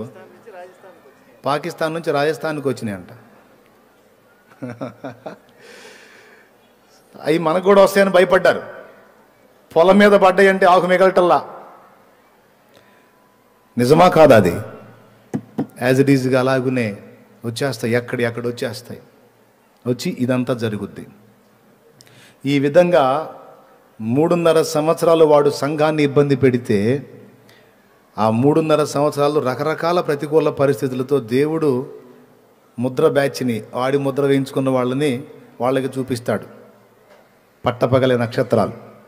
అయితే అటుంచు, వీళ్ళు అడుగుతుంటారు, అయ్యా క్రీస్తు ప్రభువా, నువ్వే కదా దేవుడివి, నీ అనుమతి లేకుండా ఎక్కడి నుంచి వస్తున్నాయి, ఎలా కొడుతున్నాయి, ఏదైనా నేను చూసుకుంటాను, నేను చేస్తాను అన్నావు కదా, ఏంది మాకు ఈ బాధను అడుగుతుంటారు. వాడికి అర్థం కాదు. వాడికి తెలుసు ఏం జరుగుతుందో, దేవుని దగ్గర నుండి ఉగ్రత వస్తుందని. వాడేదో మాటలు చెప్తాడు, ఇదంతా కుట్ర జరుగుతుంది, నేను చేస్తాను అంటుంటాడు. ఏం చేయడు, ఏం చేస్తాడు? ఇలాగా 3.5 సంవత్సరం వ్యవస్థ జరుగుద్ది అన్నమాట. ఆ 3.5 ఏండ్ల కాలంలో సంఘము ఘోరముగా అంత్య అబద్ధ క్రీస్తు చేత ఇబ్బందులు ఎదుర్కొంటుంది, అయినా దేవుని చేత కాపాడబడుతుంది. ఓకే, ఇశ్రాయేలు జనాంగం ప్రత్యక్ష గుడారపు తాలూకు నమూనా వేసుకొని బలిపీఠం నిర్మించి అనుదిన బలి అర్పణ మామూలుగా జరిగిస్తుంది. 3.5 ఏండ్ల ముగింపులో ఈలోపు సంఘమంతా మౌనంగా ఉంటే 2 సాక్షుల ద్వారా భూమి మీద క్రీస్తుకు సాక్ష్యం ఉంటానే ఉంటుంది. క్రీస్తుకు సాక్ష్యం లేకుండా ఉండదు. అంతా నోరు మూపించాను అనుకోగానే 2 సాక్షులు లెగుస్తారు. వాళ్ళని అడ్డగించడానికి ఎవడి వల్ల కాదు, ఎందుకంటే వాళ్ళకు కూడా అతీత శక్తులు ఇస్తాడు దేవుడు. వాడిని ముట్టడానికి ఎవడికి కూడా దమ్ము ఉండదు అన్నమాట. వాళ్ళని పాడు చేయడానికి ఎవడికి దమ్ము ఉండదు, అంత పవర్ ఇస్తాడు వాళ్ళకిద్దరికి. ఇక వాళ్ళు మండుతూ ఉంటారు, ప్రపంచం మొత్తాన్ని హెచ్చరిక చేస్తూ ఉంటారు, ప్రజలారా వీడిని నమ్మకండి, నజరేయుడగు యేసే నిజరక్షకుడు, నజరేయుడగు యేసే క్రీస్తు, వీడు అబద్ధ క్రీస్తు అని సాక్ష్యం ఇస్తారు. చివరికి వాళ్ళను కూడా యుద్ధం చేసి వాళ్ళని చంపుతాడు. చంపిన తర్వాత ఎవరు? వీడు. ఎందుకంటే అందరు నోరు మూస్తే ఎళ్ళగొడవేందని వాళ్ళని చంపటానికి అక్కడున్న స్థానికులు అంటే ఇజ్రాయేలీయులు కూడా సహకరిస్తారు. వేసేస్తాడు 2 అంటే దేవుడు అనుమతి, చనిపోవటానికి ఇస్తాడు. వాళ్ళు చనిపోతారు, వాళ్ళ శవాలు భూమి మీద ఉంటాయి. ఇప్పటిదాకా మనమంతా ఇన్ని బాధలు పడటానికి వీళ్ళే కారణం అంటాడు వాడు. ఎవరు? అసలు ఇన్ని బాధలు మనం పట్టడానికి వీళ్ళే కారణం ప్రజలారా అంటే వాళ్ళు చచ్చిపోయారుగా, ఇప్పుడు మనం ఫంక్షన్ చేసుకుందామని ఒకరికొకరు కట్నములు పంపుకుంటారు. ఒకరికొకరు బహుమతులు పంచుకుంటారు. మన శత్రు శేషం నశించిపోయింది, ఇక ఆ క్రీస్తు పాలనలో మనం అద్భుతంగా ఉండబోతున్నాం. ఇంతవరకు మనం పడ్డ బాధలన్నిటికీ ఆ ఇద్దరు వాళ్లే కారణమంట, వాళ్ళు కూడా చచ్చిపోయారు, ఇక మనకి ఏ ఇబ్బంది లేదు అని ఒకరికొకరు కట్నములు పంపుకొందురు అన్నాడు. అయిందా? వాళ్ళు చూస్తూ ఉండగానే 3.5 దినములైన తరువాత చచ్చిపోయారు కదా, వాళ్ళ శవాలు వీధిలో ఉన్నాయి కదా, పడిపోయి ఉన్నాయి కదా, వాళ్ళ శవాలు అట్లనే పెట్టి వీళ్ళు ఫంక్షన్లు చేసుకుంటుంటారు. చూస్తూ ఉండగానే 3.5 దినం అయిన తర్వాత ఆ శవములు కాళ్ళుని దిగ్గున లేచి నిలబడతారు. ఆ ఇద్దరు సాక్షులు లెగుస్తారు. మళ్ళా వీళ్ళు బెత్తరపోతారు, ఇదేంద్ర చచ్చిపోయిన వాళ్ళు మళ్ళీ బతికారని. అంతే, చూస్తుండగానే వాళ్ళు ఆరోహణమై వెళ్ళిపోతారు. ఓకే, తరువాత ఇశ్రాయేలు అర్పిస్తున్న అనుదిన బలికాండని వీడు గమనించి, అంతటా అందరూ నా బొమ్మ పెట్టి మొక్కుతుంటే మీరేందిరా యెహోవాకు మొక్కుతున్నారు, నేనే దేవుణ్ణి, యెహోవా లేదు ఏం లేదు, ఇక్కడ కూడా నా బొమ్మే పెట్టాలి, ఇక్కడ కూడా నాకే మొక్కాలి అని, హలో, అతి పరిశుద్ధ స్థలమందు హేయ వస్తువు అంటే వాడి విగ్రహము నిలపబెడతాడు. ఆ విగ్రహం ఎప్పుడైతే నిలబెడతాడో కథమిక అయిపోయింది. అప్పుడు కడబోరం రోగుద్ది. అంతకుముందు 6 బోరలు రోగుతాయి. ఒక్కొక్క బోరం రోగినప్పుడు ఒక్కొక్క సంభవం. 5వ దూత బోర ఊదినప్పుడు మిడతల వంటి జీవులు బయటకు వచ్చిందని చెప్పాగా, తర్వాత 6వ దూత బోర, తర్వాత వీడు ఎప్పుడైతే ఇశ్రాయేలు ఆరాధించే ప్రత్యక్ష గుడారం అతి పరిశుద్ధ స్థలంలో వీడి విగ్రహం పెట్టిస్తాడో, ఆ విగ్రహాన్ని లోపలికి తీసుకెళ్తా ఉంటేనే దూత బోర పట్టుకుని రెడీగా ఉంటాడు. ఎప్పుడైతే వాడు అక్కడ దాన్ని నిలుపుతాడో అప్పుడు గంభీర స్వరంతో అని మోగింది బోర. అది ఎప్పుడైతే మోగిందో ఇక భూమి మీద ఉన్న పరిశుద్ధులు ఎవ్వరికి కనపడరు, ఇక సంఘం ఎత్తబడుద్ది.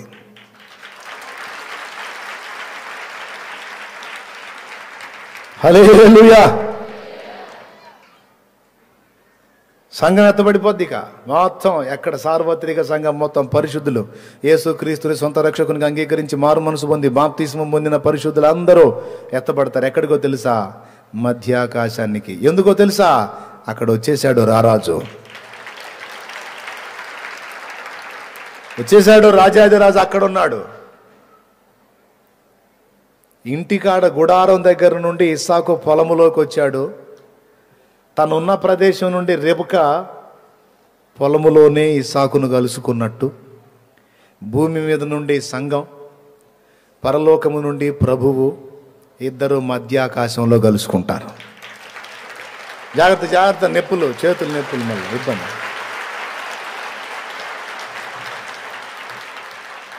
హల్లెలూయా. ఇద్దరు కలుసుకుంటారు,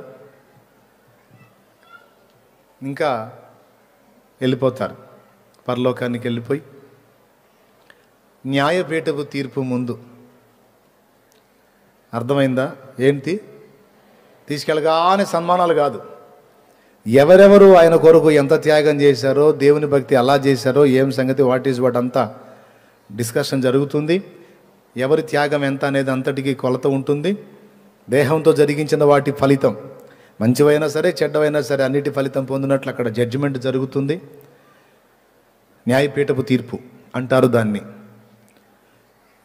ఆయన అక్కడ కడబోరం రోగగానే, వినండి, కడబోరం రోగగానే యేసుప్రభు అక్కడ ఉంటాడు కదా, పరదైస్ ఓపెన్ అవుతుంది. ఆల్రెడీ క్రీస్తు యేసునందు విశ్వాసం ఉంచిన వాళ్ళు, యేసుని ఎరగకయే మనస్సాక్షిని అనుసరించి బ్రతికినటువంటి వ్యక్తులు, వాళ్ళ ఆత్మలు అక్కడ ఉంటాయి. వాళ్ళందరి ఆత్మలు అక్కడి నుంచి బయలుదేరతాయి. ఇక్కడ నుండి వారి శరీరములు పాతి పెట్టబడ్డాయి, మట్టిలో మట్టిగా కలిసాయి కదా. ఆ చనిపోయిన వ్యక్తులున్న సమాధులు తెరవబడి ఇక్కడ నుండి శరీరాలు లెగుస్తాయి. పరదైసు నుండి ఆత్మ వస్తుంది, ఈ శరీరం ఆ ఆత్మ రెండు మిక్స్ అయిపోతుంది, యేసయ్య ముందు నిలబడతాయి. ఫస్ట్ మృతులు లెగుస్తారు కడబురం రోగినప్పుడు. తర్వాత ఒకవేళ మనం ఆయన రాకడ వరకు చచ్చిపోకుండా బతికుంటే, కాస్త తల నరిసిపోయి అయినా సరే బతికుంటే, రెప్పపాటులో మొత్తం మార్పు నొంది మన మృతులు ముందు లేచిన తర్వాత, మనాళ్ళు కొంతమంది నిద్రించారు కదా, ఇప్పుడు మీ బంధువులు కానీ మీ సన్నిహితులు కానీ మీ కుటుంబ సభ్యులు కానీ ఉన్నారు. మా నాన్న ఉన్నాడు, నిద్రించాడు ప్రభునందు. ముందు మా నాన్న లెగుస్తాడు. తర్వాత నేను ఒకవేళ అప్పటిదాకా ఉన్నాను అనుకో,